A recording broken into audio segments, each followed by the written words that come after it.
রাসূল বলেছেন তাহাররু লাইলাতাল কদরি ফিল উইতরি মিনাল আশারিল আওয়াখির মিন রমাদান। উম্মত, তুমি রমজান মাসের শেষ দশকের বেজর রাত্রিগুলো তালাশ করো আর ইবাদত করো। কারণ কি জানো, এই বেজর রজনীতে আল্লাহ পাক বিশেষ করে আমাকে এবং আমার উম্মতকে একটা বিগ অফার দান করেছে, সেটা হচ্ছে লাইলাতুল কদর। বলেন কি? লাইলাতুল কদর শুধু 27 রজনী নয়, লাইলাতুল কদর রাসূল বলছেন শেষের দশকে যে কোনো বেজর রজনী, 21, 23, 25, 27, 29। বলেন 21, 23, 25, 27, 29। এই বেজর রজনীতে যে কোনো দিন হয়ে যাবে। কাজে এই বেজর রজনী যাতে তোমার মিস না যায়, ধরে ফেলো। ধরতে পারলে যদি কাজে লাগাইতে পারো, রাসূল সাল্লাল্লাহু আলাইহি ওয়াসাল্লাম বলেছেন যদি কাজে লাগাইতে পারো, আল্লাহ পাক বলছেন খায়রুম মিনাল ফিশার, 1000 মাস বিরামহীন লাগাতার ইবাদত করলে যেই সওয়াব হবে, আল্লাহ পাক এক রাত্রে, কদরের রাত্রে তুমি ইবাদত করলে সেই সমপরিমাণ সওয়াব আল্লাহ দান করবে। পৃথিবীতে এমন কেউ আছে যে 1000 মাস বিরামহীন ইবাদত করছে? দেখাইতে পারবেন? 1 মাস, 1 সপ্তাহ, 1 দিন সে বিরামহীন ইবাদত করছে, খায় না, ঘুমায় না, বাথরুমও যায় নাই, 1 সেকেন্ডের জন্য ধরেন মনে করেন না মুখ বন্ধ করে না, খালি জিকির করছে আর নামাজ পড়ছে, এমন কোন ব্যক্তি পাওয়া যাবে? দেখছেন আল্লাহ পাক কি বলেছেন। রাসূল সাহাবীদেরকে নিয়ে ওয়াজ করতেছে, সাহাবীরা জানো কি যে বনি ইসরাইলের এমন একজন ব্যক্তি ছিল, মুজাহিদ ছিল, যে 1000 মাস কোন ক্লান্তি ছাড়া, বিশ্রাম ছাড়া আল্লাহর রাস্তায় জিহাদ করেছে, এই সমপরিমাণ সওয়াব নিয়ে হাসরের মাঠে উঠবে। বনি ইসরাইলের এমন 1000 মাস সে ইবাদত করছে, 1000 বছর, 1000 বছর ইবাদত করছে, এতে কোনো ঘুমায় না, খায় না, বিশ্রাম করে না, কাউকে সময় দেয় না। এরকম ব্যক্তিও হাসরের মাঠে আমাদের সাথে উঠবে, এমন আমল, এমন ইবাদত নিয়ে উঠবে। কথা বুঝতে পারছেন? এই ওয়াজ যখন করছে, সাহাবীদের চোখ দিয়া পানি টলটলিয়া পড়া শুরু হয়েছে। রাসূল বললেন তোমরা কাঁদো কেন? বললেন ইয়া রাসূলুল্লাহ, কাঁদবো না তো কি করব? উনি 1000 বছর বিরামহীন জিহাদ করছেন, সওয়াব কামাই করছেন, আমরা তো 1000 বছর বাঁচি না, মাত্র 70-80 বছর। এই হায়াত দিয়া, এই ইবাদত দিয়া আবার ব্যবসা করি, বাণিজ্য করি, স্ত্রীর সময় দিই, বাচ্চারে সময় দিই, কত জায়গায় কত কিছু করি। এই ইবাদত নিয়ে ওই লোকের সামনে কেমনে উঠবো? আমরা তো গণের বাহিরে আল্লাহ ফালাইয়া দেন। রাসূল সাল্লাল্লাহু আলাইহি ওয়াসাল্লাম চুপ হয়ে গেছেন, ওহির অপেক্ষায় বসে আছেন। আল্লাহ পাক সাথে সাথে বললেন জিবরাইল তাড়াতাড়ি যাও, আমার নবীকে গিয়ে আমার পক্ষ থেকে পুরস্কার দিয়া দাও। আল্লাহ পাক আয়াতে কারিমা নাজিল করে দিলেন ইন্না আনজালনাহু ফি লাইলাতিল কদর। নবী আপনি কেন টেনশন করেন, কেন পেরেশানির মধ্যে আছেন? সাহাবীদেরকে ওয়াজ করছেন, সাহাবীদের মনে কষ্টে আপনারও কষ্ট লাগছে। নবী গো, টেনশনের কারণ নাই, আপনি শ্রেষ্ঠ নবী, আপনি আমার হাবিব, আপনি আমার বন্ধু। কাজে আপনাকে আমি ছোট করতে চাই না। নবী গো, আপনাকে আমি সবচেয়ে বড় পুরস্কার অফার আমি দিয়া দিছি। নবী আপনার 1000 বছর আপনার উম্মত বাঁচতে হবে না, 1000 বছর বিরামহীন ইবাদত করতে হবে না। আপনার উম্মতকে আমি শুধু একটা রাত্র দিলাম, এই রাত্র যদি আপনার উম্মত ইবাদত করে, আমি 1000 মাসের চাইতে বেশি সওয়াব দিয়া দিব। এক রাত্র যদি ইবাদত করে। ইন্না আনজালনাহু ফি লাইলাতিল কদর, সেটা হচ্ছে আল্লাহ বলছেন নবী আপনাকে আমি লাইলাতুল কদর দান করছি। কি কদর? বলেন বলেন। লাইলাতুল ওয়া মা আদরাকা মা লাইলাতুল কদর। আল্লাহ বলেন নবী আপনি লাইলাতুল কদর জানেননি, এটা কি? এটার দাম কত, মর্যাদা কত, মূল্য কত আপনি জানেননি? আল্লাহ এই প্রশ্ন কইরা সাথে সাথে বলছেন লাইলাতুল কদরি খায়রুম মিন আলফি শাহর। নবী লাইলাতুল কদর হচ্ছে 1000 মাসের ইবাদতের চাইতো এই রাত্রটার দাম আমার কাছে বেশি। দ্বিতীয় হলো তানাজ্জালুল মালাইকাতু ওয়ার রূহু ফিহা বিইজনি রাব্বিহিম মিন কুল্লি আমর। এই রাতের মধ্যে স্বয়ং জিবরাইল আলাইহিস সালাতু ওয়াস সালাম তার বাহিনীদেরকে নিয়ে জমিনে নিয়ে চলে আসেন। ফেরেশতাদেরকে নিয়ে জিবরাইল, ফেরেশতাদের সর্দার নেতা জিবরাইল আলাইহিস সালাতু ওয়াস সালাম। ফেরেশতাদের নেতা কে? কথা বলেন। জিবরাইল আলাইহিস সালাতু ওয়াস সালাম। তানাজ্জালুল মালাইকাতু ওয়ার রূহু, ফেরেশতারা এবং জিবরাইল এই রাতের মধ্যে আল্লাহ পাকের অনুমতি নিয়া লাইলাতুল কদরের মধ্যে দুনিয়াতে চলে আসেন। মিন কুল্লি আমর, বিভিন্ন বিষয় নিয়ে চলে আসে। যেই ব্যক্তি লাইলাতুল কদরের মধ্যে দাঁড়ায় দাঁড়ায় নামাজ পড়বে, জিকির করবে, ইবাদত করবে, কোরআন তেলাওয়াত করবে, আল্লাহ পাকের গোলামি করবে, ওই ব্যক্তিকে সালামুন, ওই ব্যক্তিকে জিবরাইল সালাম দেয় এবং তার জন্য মাগফিরাতের দোয়া করে। হিয়া হাত্তা মাতলাইল ফাজর, এই আমলটা জিবরাইলের চলতে থাকে একবারে সুবে সাদেক হওয়া পর্যন্ত, ফজর পর্যন্ত জিবরাইল ওই ব্যক্তির জন্য দোয়া করতে থাকে। সুবহানাল্লাহ। আরো জোরে কর, আরো জোরে কর। আল্লাহু আকবার। দেখছেন এই যে হাদিস আল্লাহ রাসূল বলেন, ইযা কানা লাইলাতুল কদরি নাযালা জিবরাইলু ফি কাবকাবাতিন মিনাল মালাইকাতি ইউসাল্লুনা আলা কুল্লি কায়িমিন। কায়িমিন মানে যে দাঁড়ায় দাঁড়ায় নামাজ পড়তেছে, আও কায়িদিন যে বসে বসে নামাজ পড়তেছে, ইয়াজকুরুল্লাহ আযজা ওয়া জাল যে ব্যক্তি বসে বসে আল্লাহ পাকের জিকির করতেছে, এই আমলকারীদের জন্য জিবরাইল এবং ফেরেশতারা আল্লাহর দরবারে মাগফিরাতের জন্য দোয়া করে। কথা বুঝতে পারছেন? আজকে বেজর রজনী আছে কত? 21 জুন না বেজর? তাহাররু লাইলাতুল কদর, রাসূল বলছে মিন আখির রমাদান, রমজানের শেষ 10 বেজর রাত্রি যাতে মিস না হয়, আজকে ইবাদত করব। রাজি আছেন?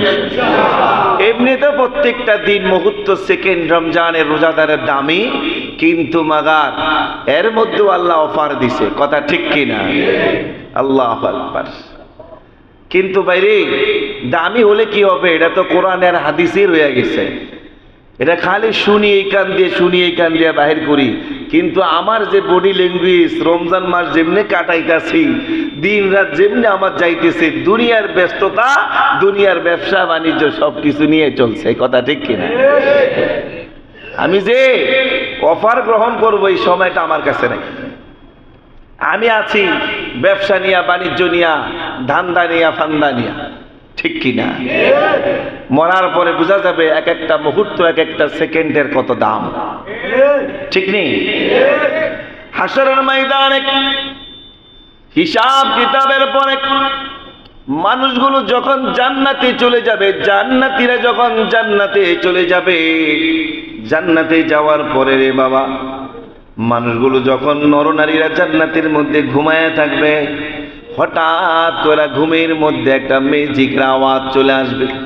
মিউজিকের আওয়াজ এত মধুর লাগবে, এত সুন্দর লাগবে। দেখবেন মক্কা মদিনায় গেলে বা ঘুমের মধ্যে যখন আমরা ঘুমিয়ে থাকি, যখন ফজরের আজানটা মুয়াজ্জিন সুরলিত কণ্ঠে দেয়, আর যখন এই আওয়াজটা কানে আসে, কত মধুর লাগে। কি কথা ঠিক কিনা? কত মধুর লাগে। দুঃখের বিষয়, গত 2-3 দিন আগে দেখলাম আমাদের দেশে ঢাকা শহরে মুয়াজ্জিন সেহরির জন্য মাইক সাইরে আজান দিতে লইছে, এই জন্য মুয়াজ্জিনের উপর হামলা। সেহরির জন্য ডাকতেছে, উঠেন সেহরি খান, না রোজা রাখেন, ডাকতেছে, মুয়াজ্জিনের উপর হামলা করছে, মসজিদে গিয়ে হামলা করছে। এরা তো কোনো না কোনো বাবার সন্তান, মায়ের সন্তান। কি কথা ঠিক কিনা? দুঃখের বিষয় হচ্ছে এরা কিন্তু কোনো অমুসলিম করে নাই, মুসলমান সন্তানরা করছে। এরা কেমন মুসলমান? কোন ফ্যামিলিতে তারা বসবাস করে? কোন ফ্যামিলি, কোন মায়ের সন্তান, কোন বাপের সন্তান? ওই বাবা মার অবস্থা কি? এই ছেলেরা, এই সন্তানেরা কি শিক্ষা পেয়েছে? ভাইরা আমার, খুব দুঃখ লাগে। এভাবেই সারা বিশ্বের মধ্যে আজকে মুসলমানদের অবস্থা বিরাম। চারদিক নির্যাতন নিপীড়ন চলছে, মুসলমানদেরকে মারা হচ্ছে। গোটা বিশ্বের সমস্ত কাফের বেঈমান বেদুইন এক হয়ে গেছে। আজকে মুসলমানরা বিভিন্ন ভাবে বিভক্ত, বিভিন্ন জায়গায় মুসলমানরা আজকে বিভিন্ন দলে বিভক্ত হয়ে বিভিন্ন মতাদর্শীতে তারা এক একজন আকীদা পোষণ করছে। কথা ঠিক কিনা? এই দিকে সব মুসলমান আস্তে আস্তে মারা হয়ে শুরু হয়ে গেছে। আমরা বাংলাদেশের জাতিরা তো মনে করতেছে আমরা তো নিরাপদে আছি, ভালো আছি, শান্তিতে আছি।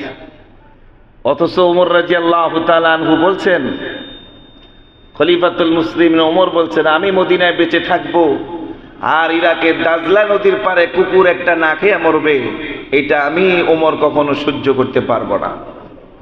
একটা কুকুর না খেয়ে মরবে, এটা আমি ওমর সহ্য করতে পারবো না। আমি দুনিয়াতে বেঁচে থাকবো, আমার একটা মুসলমান ভাই বেঈমানের হাতে মাইর খাওয়া তো দূরের কথা, আমার একটা মুসলমান ভাই না খেয়ে মরবে, এটা আমি সহ্য করতে পারবো না। আজকে দেখা যায় কত বছর ধরে ফিলিস্তিনের মধ্যে আমার মুসলমান ভাই বোনেরা বাবা মারা না খেয়ে মরছে, বেঈমানের হাতে নির্যাতিত হয়ে ঘর বাড়ি ছত্রছায়া সব কিছু আজকে হারিয়ে খোলা আকাশের নিচে বসে আছে। কথা ঠিক কিনা? আমরা এক একটার পর এক একটা আজকে আমরা ইফতার প্রোগ্রাম করছি, আনন্দ করছি। মুরগি না হলে ইফতার হয় না, টিকা না হলে ইফতার হয় না, গরুর গোশত আনো, খাসির গোশত আনো, অমুক আনো তমক আনো, এক একজন 10-15 পদের আইটেম নিয়ে আজকে ইফতার করছি, খানা খাচ্ছি। অথচ আমরা মুসলমান, আমাদের মুসলমান ভাই বা মা বোনেরা ভাইয়েরা আজকে না খেয়ে তারা রোজা রাখতেছে। কথা ঠিক কিনা? যে ফিলিস্তিন আজকে মুসলমানরা মার খেয়েছে, মুসলমান ইতিহাস তো জানেন না, গবেষণাও করেন না। গেল 17ই রমজান বদরের প্রান্ত ছিল, সেই ঐতিহাসিক বদর ছিল। রাসূল পাক সাল্লাল্লাহু আলাইহি ওয়াসাল্লাম সর্বপ্রথম বেঈমানের বিরুদ্ধে যে যুদ্ধ করেছেন, সেই যুদ্ধের নাম কি? বদরের যুদ্ধ। বলেন কি যুদ্ধ? বদরের যুদ্ধ 17ই রমজান ছিল। বদরের যুদ্ধে 17ই রমজানের আল্লাহর রাসূল 313 জন নিয়ে মক্কা থেকে প্রায় 250 মাইল দূরে গিয়া সেই আবু জাহেল, কুখ্যাত আবু জাহেল, আবুল আহাব, উতবা, শাইবার সাথে যুদ্ধ করেছেন। এই যুদ্ধে আল্লাহর রাসূল বিজয় লাভ করেছেন। আল্লাহর রাসূলকে সরাসরি আল্লাহ পাক 2000 ফেরেশতা আকাশ থেকে অস্ত্র শস্ত্র নিয়ে পাঠায়া রাসূলের সঙ্গী বানিয়ে কাফেরদের বিরুদ্ধে যুদ্ধ করাইছেন। জান বদরের প্রান্তে এবার আমি গিয়েছি, ভিডিওতে দেখবেন, যেই পাহাড়ে জিব্রাইল ফেরেশতা নিয়ে যেই পাহাড়ে নামছে আকাশ থেকে, অস্ত্র তলোয়ার নিয়ে নামছে, কাফেরদের সাথে যুদ্ধ করেছে, সেই পাহাড়টা পাথরগুলো ধুলা বালুতে রূপান্তরিত হয়ে গেছে। ইউটিউবে সার্চ দিবেন জাবালে মালাইকা, জাবালে মালাইকা মানে ফেরেশতাদের পাহাড়। এই পাহাড়ে নামছেন বদরের মাঠের পাশেই। এই পাহাড়টা এখনো আছে, 1500 বছর ইতিহাস ধরে রাখছে, কিয়ামত পর্যন্ত থাকবে। সেই বদরের প্রান্তে এই বেঈমান ইহুদিরা এরা দেখলো যে আমরা সর্বপ্রথম পরাজিত হয়েছি মুহাম্মদের হাতে। এই দিনে, এই 17ই রমজানে এটার মাসুল নেওয়ার জন্যে সেই 17ই রমজান দিবাগত রাত্রে সেই ফিলিস্তিন জেরুজালেমের মধ্যে ইসরাইল বোমা মেরে প্রায় 400-এর অধিক আমার মুসলমান মা বোনদেরকে হত্যা করে ফেলেছে। কথা ঠিক কিনা? আজকে আমরা ঘুমাচ্ছি আর খাইছি, আরাম করছি, সুখে শান্তিতে বসবাস করছি। বহির বিশ্বে মুসলমান আজকে মাইর খাচ্ছে, নির্যাতিত হচ্ছে। কথা ঠিক কিনা? এটা তো মুসলমানই নয়। আল্লাহ রাসূল বলছে, আল মুসলিম আকুল মুসলিম, এক মুসলমান আর এক মুসলমানের ভাই। একটা দেহ, এই দেহের কোথাও যদি একটু আঘাত লাগে, গোটা শরীরের মধ্যে কষ্ট অনুভব হয়। কথা ঠিক কিনা? আর আমার মুসলমান ভাইরা মাইর খাবে, আর গোটা বিশ্বের মুসলমান নীরবতা পালন করে আর দেখবে, এটা কিন্তু মুসলমানই নয়, এটা ইমানদারের পরিচয় নাই। কথা ঠিক কিনা? যেই ফিলিস্তিন নিয়ে আজকে যুদ্ধ চলছে, এই ফিলিস্তিনকে ওমর রাদিয়াল্লাহু তাআলা আনহু হযরত খালিদ বিন ওলীদের নেতৃত্বে 10,000 সাহাবী মদিনা থেকে নিয়ে বিনা যুদ্ধে বিজয় হয়েছে। সেই ফিলিস্তিন, জেরুজালেম, বাইতুল মুকাদ্দাস আজকে ইসরায়েল দখল করে সেই জায়গায় মুসলমান ইমানদারদেরকে মারা হচ্ছে, ঘর বাড়ি ধ্বংস করা হচ্ছে। মুসলমান, বাংলার মুসলমান শুনে রাখেন, ওই দিন বেশি দূরে নয়, বাংলাদেশের মধ্যে তারা আঘাত করবে, বাংলাদেশকেও তারা ধ্বংস করার জন্য ষড়যন্ত্র করছে, এতে কোনো সন্দেহ নাই। কথা ঠিক কিনা? আজই যদি ব্যস্ত থাকতে চাই, ইমান রক্ষা করতে যদি হয়, কোরআন রক্ষা করতে হলে ফিলিস্তিনের মাজলুম মুসলমানদের পাশে দাঁড়াইতে হবে। কথা ঠিক কিনা?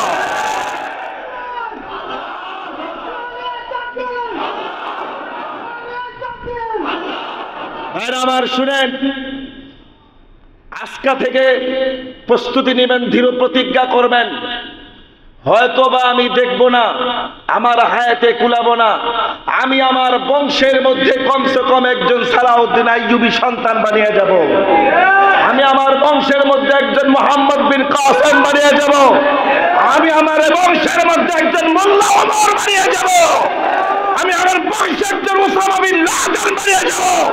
বেঈমানের মোকাবেলা করার জন্য, বেঈমানের প্রতিবাদ করার জন্য আমার সন্তানকে আমি রেখে যাব, তাহলে আমার ইমান, আমার দেশ রক্ষা পাবে। কথা ঠিক কিনা? দেখ, এই জন্যে এখন থেকেই যুদ্ধ শুরু করেন।